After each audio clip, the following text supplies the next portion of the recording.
Now, I've never done this. I've looked into it, and when I saw the number 56 days, I was like, that's a lot of... It's a lot of days, isn't it? Wow. Hello and welcome to the Abroad Japan podcast. Probably the best way of learning about life in Japan without actually being in Japan. I'm your host, Chris Broad, and we're joined as always by England's top Japan enthusiast, Mr. Pete Dawson. Pete, how the devil are you doing? What's going on? I am very good, Chris. I'm enjoying the fact that every show recently you've opened it by opening a bottle of Boss coffee at the start of every show. Traitor, Is it's it Tully's, Boss? Tully's coffee, I'll have you know. Sorry, Tully's. Good. I'm trying to think. I don't know any Tullys in my life. I would like to know a Tully. If you're a Tully, get in touch. Chris, it's Switch 2 week. Is it actually? Are you going to be heading? Are you going to be heading over to Yodobashi Camera or Big Camera to pick up yourself a copy of Donkey Kong, whatever it is, and Mario Kart, whatever it was, and a Switch 2 this week? I know some of the people who work on the Abroad Japan team have got one. And I imagine their productivity is about to nosedive at an alarming rate. Absolutely go down. Yeah. But I also know that everyone in Japan who applied for the English Switch 2, because there's two variants, of course, English and Japanese. Yes. The Switch 2 English version, I think everybody that applied got it, actually, which was quite a shock. Because it's quite rare out there, maybe. It's rarer. Obviously, most people in Japan want the Japanese version. So, it's exciting, though.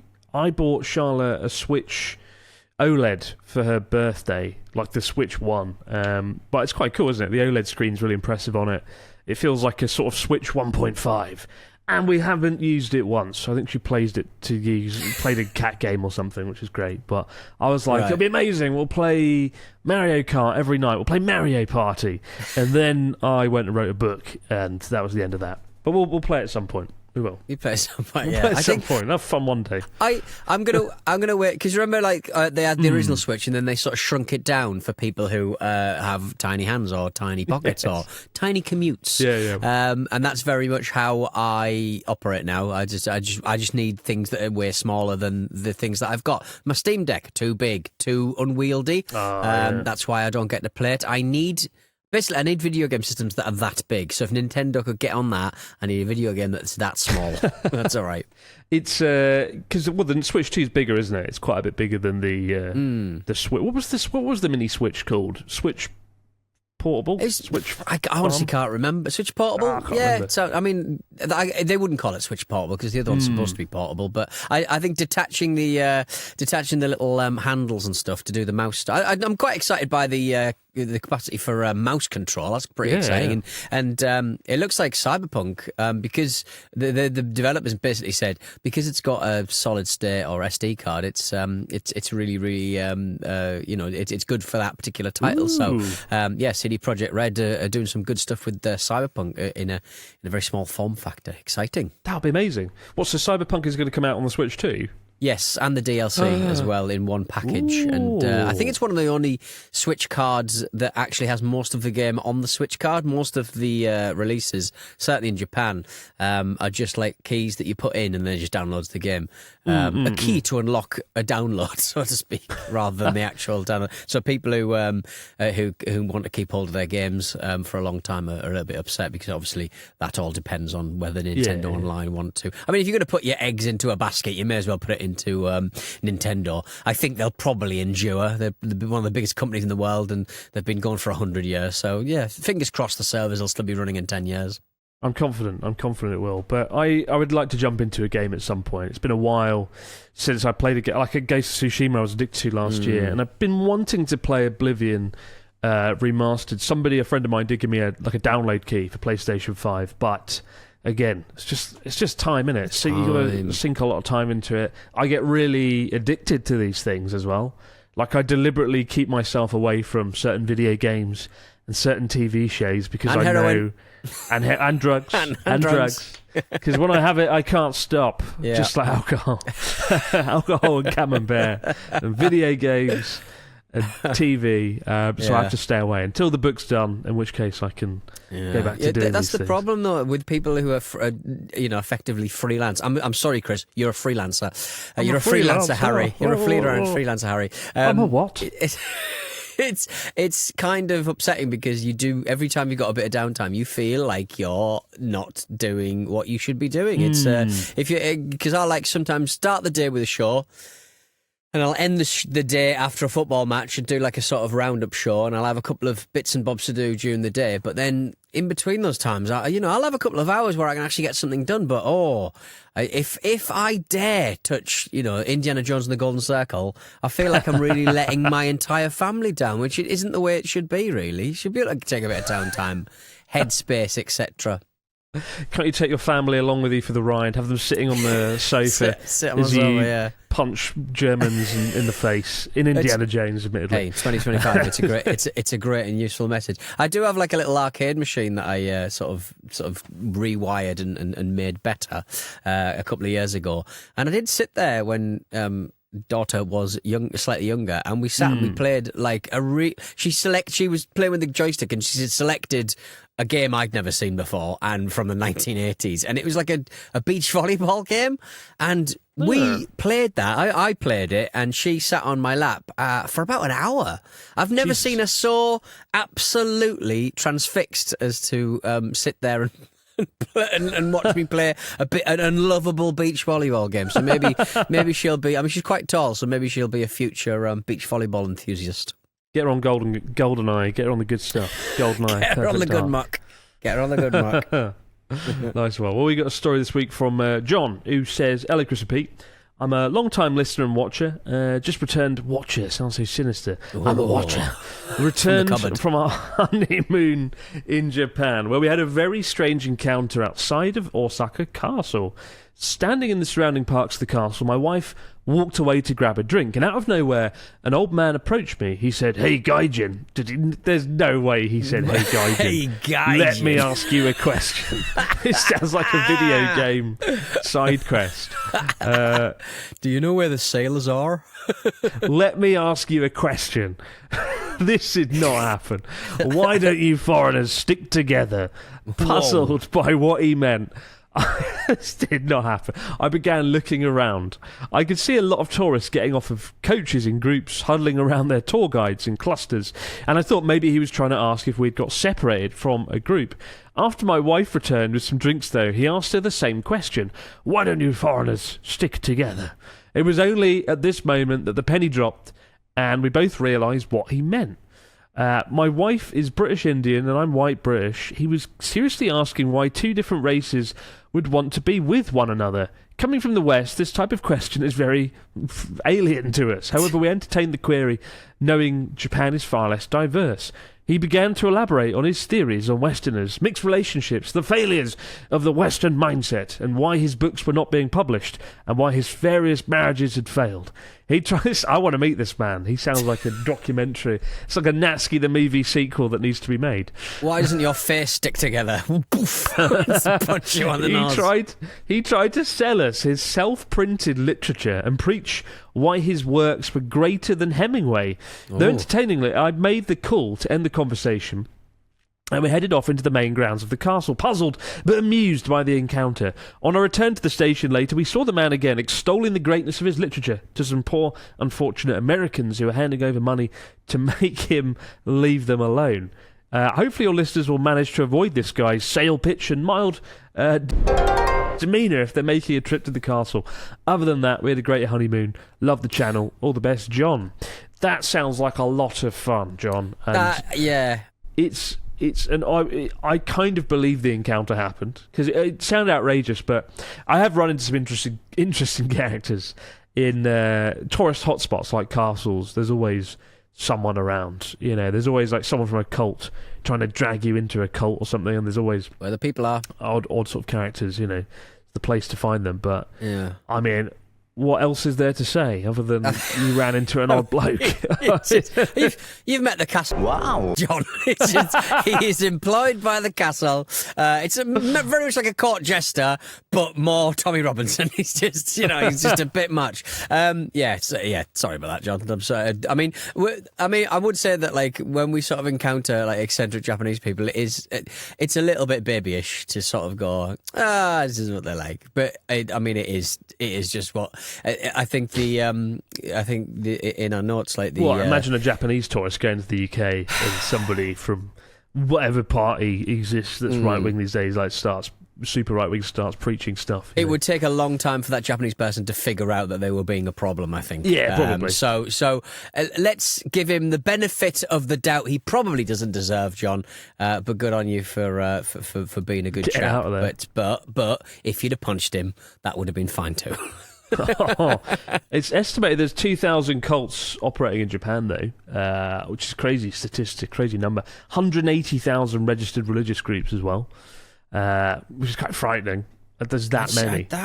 What? Is it just... I was told that the Japanese don't have any free time. Who's got time setting up these cults? Are they doing this at work? Are they subletting their working life? What's going on? I mean, there's only a handful of stories I've heard from people that have directly interacted with them, including American Pete, who did a voiceover for one of them. I can't remember. I think it's Happy Brilliant. Science, and he said one of the people that met him at the door to escort him through this place. And apparently, everybody was wearing like hoods and robes, and it was all very mystical. This woman led him through the place, and she had a puppet dog on her hand that she would interact with, and it just sounded like fucking David Lynch meets Stephen King kind of level of shit. I could see Pete as a David Koresh kind of character. I'd follow him into all kinds of horrible stuff. He said he had to channel the voice of like Jesus Christ and Santa Claus and all these like figures from world history, past and present, and he had to sort of become the leader or something. It was insane, and it scares me. It really does. But look after yourselves, guys. There's things out there. Things out there that we'll never understand. Like this week's news story, which is quite an interesting one. Obviously, we all know the story of Fukushima. Though you don't hear about it as much these days now that, 10, how many years has it been? It's about 14 years since the Fukushima disaster. The world has moved on, but the situation is still pretty bad in Fukushima in a lot of ways. They've done an amazing job recovering a lot of the ways of life there and getting people back and digging up a lot of soil. Cost $200 billion, so it was a lot of expense, but they've done a good job. But there's always kind of stories around radioactivity and public figures doing bizarre and wacky things. There was a politician a few years ago, I can't remember who it was, who went and drank some treated water to prove that treated water that had cesium in is drinkable. Better him than me. He's literally got a green policy because now he's green. He's actually turned green. And I think I talked about before, like I was offered money on 2 occasions to go to the reactor. One of them was from TEPCO, the Tokyo, the power company that runs Fukushima. Right, They offered to take me in and do like a vlog in the reactor and show the cleanup job they were doing. They had a lot of press come in about 8 years ago now, I think. 7, 8 years ago. They had a lot of press come in and walk around the reactor and sort of point out, oh, look, we've tidied it up over there. Look, it looks good now. We've really swept up. We've cleaned it up. It's all gone. Don't worry about it. And they wanted me to do that. And I was like, the word no springs to mind. On the one hand, I was kind of like, this could be interesting going inside. I think Ryotaro himself went to the reactor, pretty close to the to the actual reactor itself, because his friend was the governor of Miyagi Prefecture.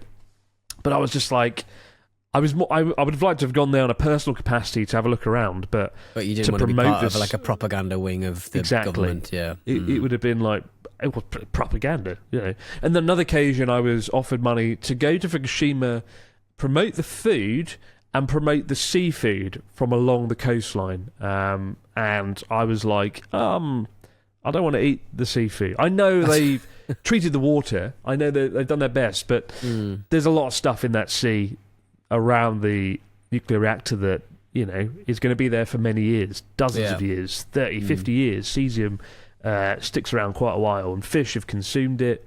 And it's not, I don't think they should be fishing in the sort of area around there. And I was like, I'll do the rest of Fukushima. I love Fukushima. Just don't want to do. And they were like, nah. And so that fell through.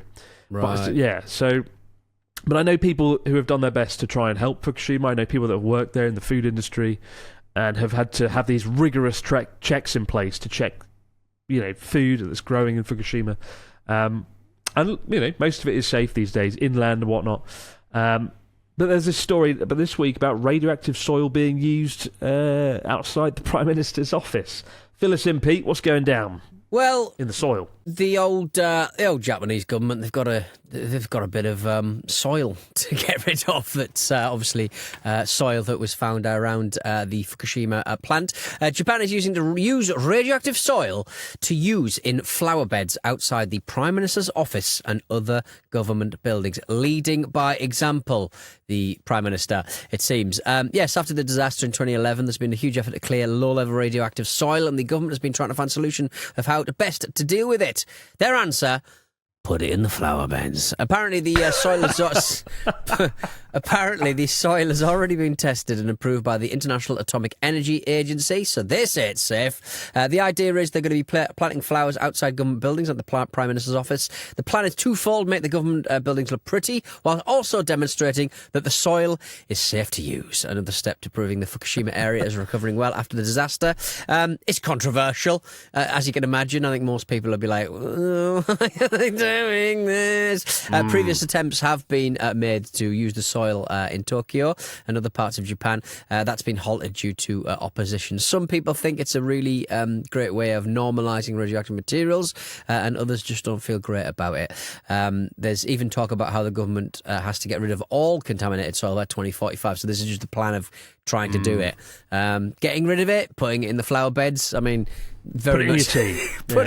Put it everywhere. I mean, like, would you be happy walking past the old radioactive soil? See what I mean? The little caterpillars that run around, the dangerous caterpillars, they might evolve into some kind of super saiyan species of caterpillar. Ever wishful thinking of Pete Dawson. Yes, always looking I for the think so. upside. Yep. I love it. I love it. Yep. I don't know. It's a tough thing, isn't it? The level of the radiation in the soil is 8,000 becquerels per kilogram, which is low, really low. Right. I think I looked into it, what it was like in the worst afflicted zones, and we're talking like 1.4 million becquerels per kilogram near the Fukushima reactor. It's 8,000 isn't that bad. I have no doubt that the soil is safe. But at the same time, what if some alpha or beta radiation got through? I don't know. There could be something. It just feels like, can we just put it somewhere else? Just stick it. The problem is, can you test that amount of soil? And I realise, I guess the scientists know what they're bloody doing, and you kind of have to trust that. But of course. And soil has natural radiation. You've got like potassium and uranium in there anyway. Where do you think we got the uranium in the first place to use in the energy industry? But I mean, we're only human. Just don't put it in the flower beds. Put it in a flower. I've got to drink my Pret a Manger next to that. The problem is there's 500 million cubic feet of removed soil. When the disaster happened, they removed 5 to 10 centimetres of topsoil, which was the soil that the ash and the rain and the debris kind of rained down upon.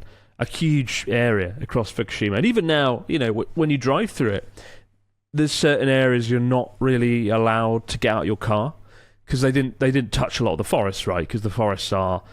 We'd have to dig the whole forest up, and they would just sort of put a big big sort of circle around it and said, "Don't go in this bit." Whereas all the towns, they've cleared out the topsoil, they've sprayed down all the houses, they've washed away what they can. But you never know, right? You never know what's there. You never know what's soaked into the water.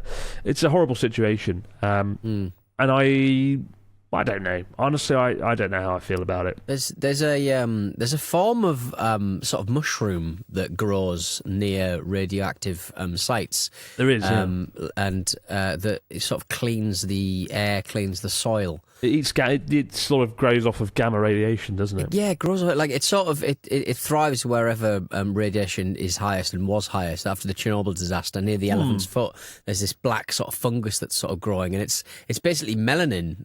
It's sort of characterised by having a lot of melanin there, and the melanin it doesn't react the way that it reacts in our skin. It basically absorbs radiation, and then it sort of converts it into energy, which is Pretty incredible. exciting, isn't it? Yes. So you just have those mushrooms growing in the old And that's what Mario eats to level up, of course. That is what Mario eats, yeah.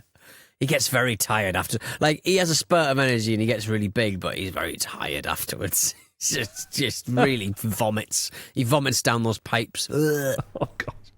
I think what I've learned from radiation is there's so much misinformation, there's so much misunderstanding about it.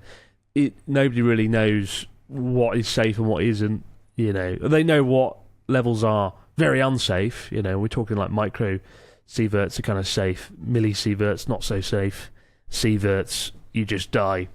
And the levels I experienced when I was there was something like 2 micro sieverts per hour, which is very low. And sort of it's fine, I'm sure, but it's just we're only human. We're only human. And I just don't know if there's any point to this. Like, obviously, they're trying to say it's safe. We can have it in the Prime Minister's lawn, but it's like maybe we don't need to do that. Maybe you just put it in the road, put it in the concrete, bury it. In an ideal world, I don't think even the Prime Minister would want to get involved. To be honest, I mean, I know they've got to get rid of all the soil, but if I was having to deal with it, I'd probably just have to keep it in the area around the reactor. Use it to build a big fucking wall around the reactor or something. Keep it all around there. And I think most of it is in that area. But of course, when I went there for my first documentary in 2019, I was shocked by just these sites, these kind of like bits of land that were just covered in bags of soil.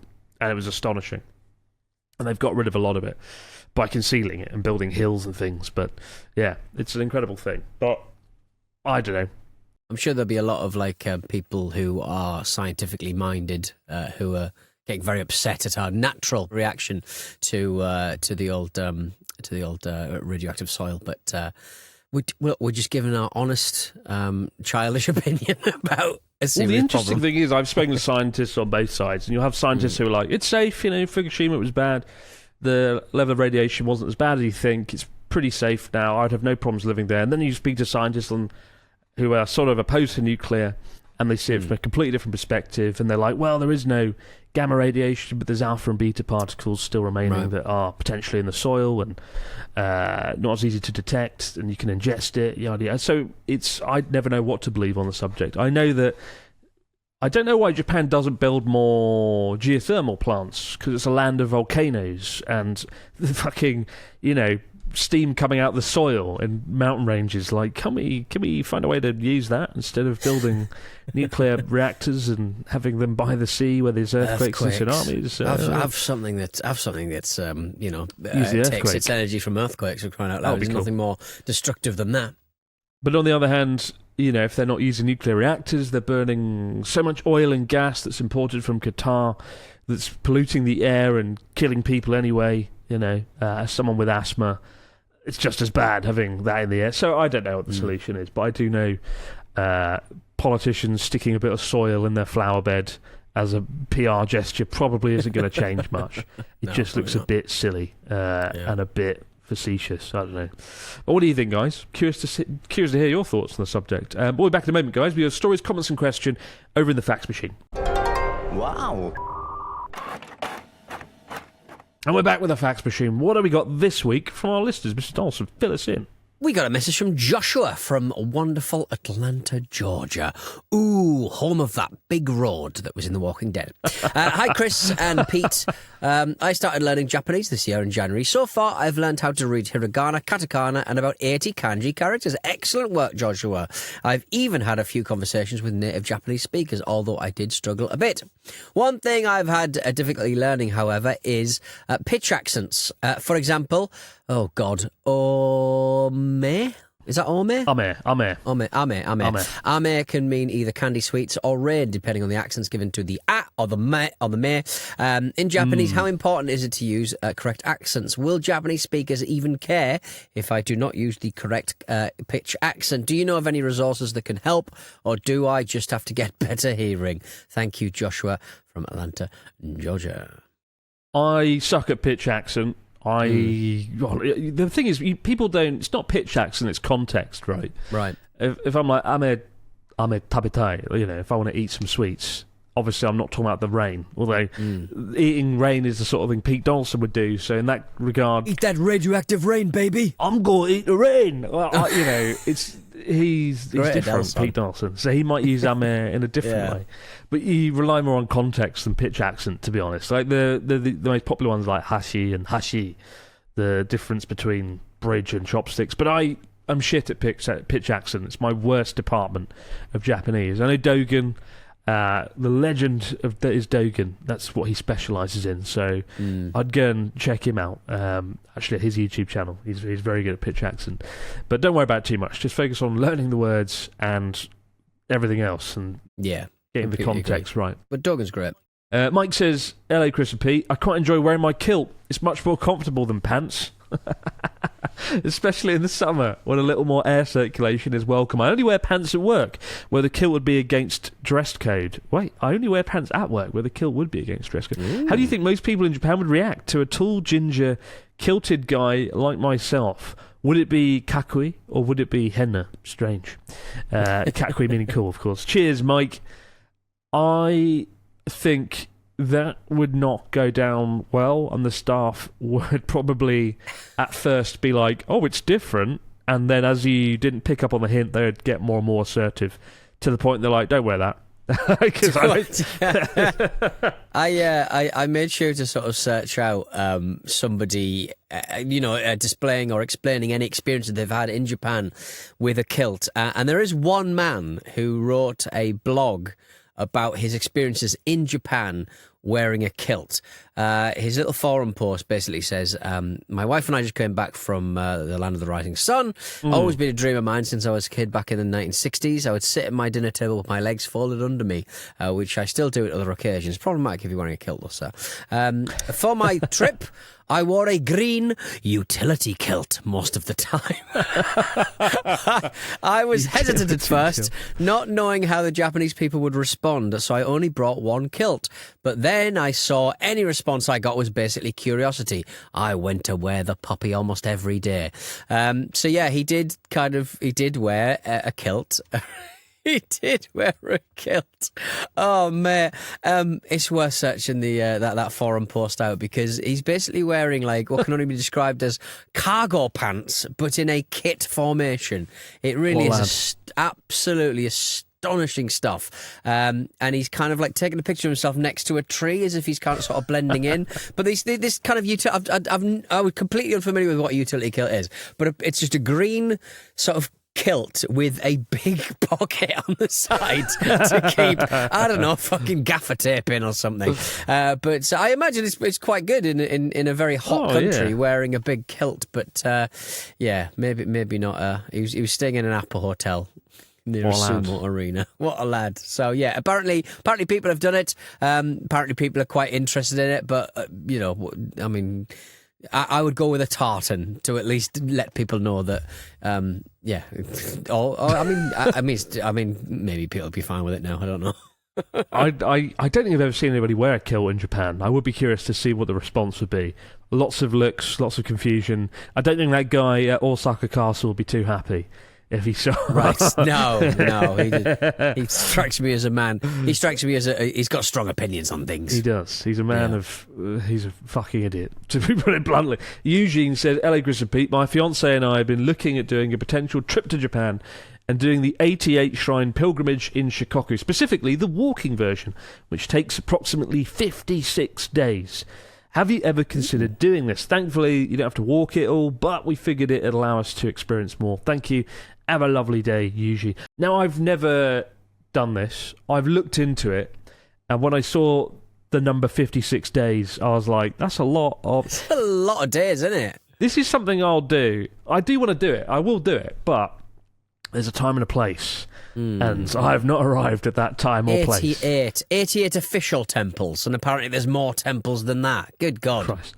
It would be cool, though. Like, it would be... There's certain things I want to do in Japan that I know won't do well as content, right, as videos. That I would just do for myself, probably, and maybe take a photo. And that's one of them. I think in, 5 years, when I've sort of retired from YouTube and I don't know what I do as a job, but I'll come around and I'll go around Shikoku and I'll do it then, and it'll be kind of epic. I don't know what the best time to do it is season-wise. I know it's 1,200 kilometers long. Shikoku is like a furnace in summer, so if you did it, you'd want to do it kind of autumn, spring, winter potentially. Yeah. That'd be cool though. Would you ever do it? Could you walk that far?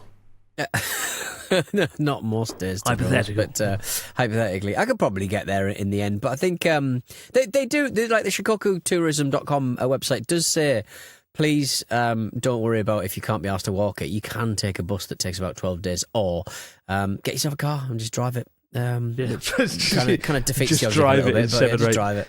I did look at that as well. Just go on Google Maps and look it on that. No, it's not the same, Pete. You can't do that. I did look at driving it though, because I was like, I could at least drive. But then it's where's the fun in that? Very samey temples, aren't it? It's supposed to do it in this like white gown as well, for purity, rosary and beads and stuff. Yeah, that'd be kind of cool. It'd be really cool. Like I've done a few things in Japan. I've done like what do you call it? Yamabushi kind of stuff, like mountain lifestyle, bushido, and it's really like one of them. I had to walk through this forest in the snow with Ryotaro for like 2 or 3 hours in absolute silence. It was magical because for the first time ever, Ryotaro wasn't talking about his life in Seattle as a teenager, and it was like, wow, he's stopped.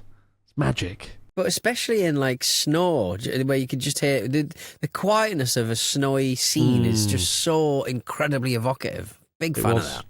It was very evocative. It was very nice, and I came away thinking, would love to do it again, but my God, my feet are frozen, because you do it in like some clogs, and it's like -5, and your feet are like fucked they've got like rigor mortis in your foot by the end of it. So it's a flawed. It's great. I felt spiritual, but I also felt broken. But I recommend it. Do it. Yeah. Keep the stories, questions, comments coming into abroadjapanpodcast@gmail.com, guys. Keep the stories coming. I don't know why I'm repeating myself. Wow. I'm broken. Keep the stories coming. Come on. Keep the stories coming. Yeah. Keep coming. But for now, have a great few days. We'll see you right back here to do it all over again on the Abroad Japan Yeah. Get your the Abroad Japan Codcast. Stuck that landing, didn't you? Yeah. You only had the coffee open. The anticipation of coffee made your tongue destroy itself. You've been eating radioactive soil. I've had too much radioactive soil for lunch. See you later, guys. Get away from me.